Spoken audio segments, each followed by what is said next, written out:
ఎలా ఉన్నారు? నేనైతే బాగున్నా. మీరు ఎలా ఉన్నారో కామెంట్స్లో తెలియచేయండి. మేమైతే మా అమ్మమ్మ వాళ్ళ ఇంటికి వచ్చేసాం. ఇక్కడైతే చాలా చెట్లు ఉన్నాయి. మా అమ్మమ్మ వాళ్ళు ఉన్నారు. ఇక్కడైతే నా పక్కన ఒక మంచి మామిడి పండు ఉంది గైస్. దాన్ని కోసుకొని తినాలనిపిస్తుంది. ఆల్రెడీ కోసుకొని తిన్నాము, ఇంకా పండాలని మా మమ్మీ చెప్పింది. అందుకే పెద్దయిందా చూసుకుందాం గైస్.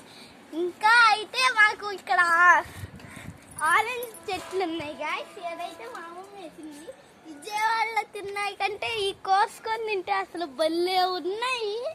ఎంత బాగున్నాయి అంటే ఇక్కడ వచ్చేసి మనకైతే జామ చెట్టు ఉంది. దానికి ఇంకా అది పెద్దది అవ్వలేదు. ఇంకా మనకు వచ్చేసి ఇక్కడ షుగర్ చెట్టు ఉంది. ఇక్కడైతే మామిడికాయలు చెట్టు ఉంది. నా పక్కనే మామిడికాయలు ఉన్నాయి.